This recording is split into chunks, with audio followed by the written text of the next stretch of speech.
নামাজ হচ্ছে আমি কন্টিনিউ করতে পারি না, মানে ওই রকম মানে আলসামের জন্য হচ্ছে কি পড়া হয় না নামাজ কন্টিনিউ।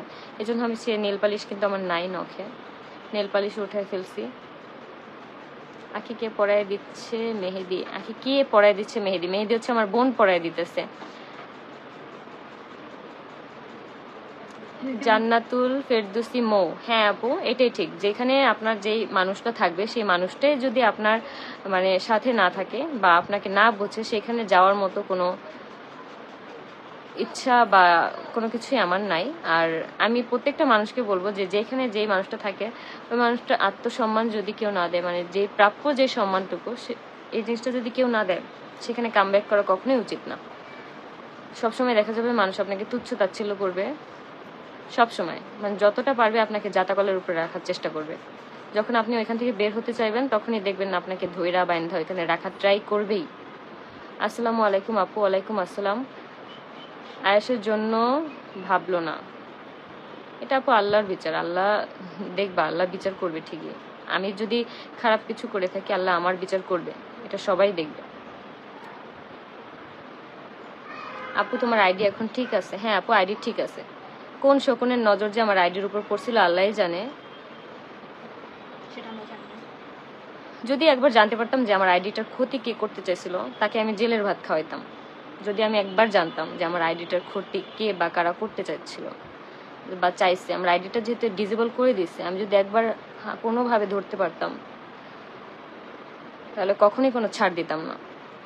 কারণ আমি বললাম না, এখন থেকে আর কারোর জন্য কোনো ছাড় হবে না। আমার কাছে ধরা খাওয়া মানে একদম অবস্থা খারাপ। আখি আপু নামাজ পড়ে সবসময় দেখবে আল্লাহ তাআলা তোমাকে অনেক অনেক ভালো লাগবে। আপু আমি সবসময় নামাজ পড়ার ট্রাই করি। আমি কারো মতো হিজাব পরে এসে বলি না যে আমি এখন নামাজ পড়ে আসলাম, কারণ এই জিনিসগুলো না আমার কাছে খুব ব্লেম লাগে। নামাজ না পড়েও আমি হিজাব পরে আসবো, বলবো, অনেকেই করে এই কাজটা। আমার কমেন্টটা একটু পড়ো। এই যে আপু তোমার কমেন্ট পড়ে ফেলছি। আখি আপু কেমন আছেন? আলহামদুলিল্লাহ ভালো। কেমন আছো তুমি? এত কিছু কিভাবে সহ্য করছিলা? আল্লাহ মনে অনেক ক্ষমতা দিয়েছিল এই জন্য। মারিয়াম ইসলাম, জানি না আপু, হয়তো একটু ভালো থাকতে চাইছিলাম, একটু ভালো থাকার আশাই হচ্ছে আমি এগুলো করছিলাম। আপু আয়েশ বাবু কেমন আছে? আলহামদুলিল্লাহ ভালো। আয়েশ বাবুর জন্য দোয়া করেন আপু।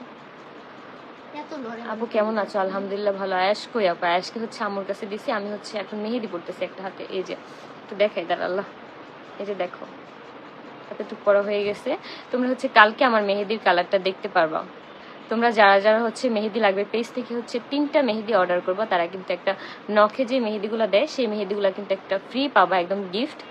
আর যারা হচ্ছে 5টা মেহেদি অর্ডার করবা তারা হচ্ছে নখের মেহেদিটা তো ফ্রি পাবাই, আর হচ্ছে ডেলিভারি চার্জ হচ্ছে একদম ফ্রি। আর 15টা মেহেদি যদি তোমরা একসাথে নাও তাহলে কিন্তু একদম পাইকারি রেটে, একদম হোলসেলে আর কি তোমরা নিতে পারবা। আপনি খুবই ভালো মনের মানুষ আপু, দোয়া করে নেন। জিন কি চলে গেছে? আপু আমাকে কখনো জিনে টিনে ধরে নেই, আমি বলতে পারবো না। আখি আখি আখি সবার কমেন্ট পড়ো, আমার কমেন্ট পড়ো না কেন আপু? এই যে কমেন্ট পড়ে ফেলছি, আপনার জন্য দোয়া রইল আপু। Thank you thank you. Akhi আপু তোমার কথাগুলো আমার কাছে সত্যি মনে হয়, রিয়েল মনে হয়। আপু মিথ্যা কথা হচ্ছে হাজার শাক দিয়ে ঢাকলেও হচ্ছে মিথ্যা মিথ্যাই থাকে, আর সত্যি সত্যি। এই জন্য আমার মনে হয় যে প্রতিটা ক্ষেত্রে সত্যি কথা বলা উচিত। মানে একটা মিথ্যা ঢাকতে গেলে না অনেক মিথ্যার আশ্রয় নিতে হয়, যেটা হচ্ছে একটা সময় না একটা সময়, হ্যাঁ একটা সত্যি ঢাকতে গেলে একটা না একটা সময় আর কি ধরা খেয়েই যায়। তো এত মিথ্যা কথা বলার থেকে সত্যিটা বলাই ভালো। সবাই আমার পেজটাকে ফলো করে দাও, সবাই আপুর পেজটাকে একটু ফলো করে দিও।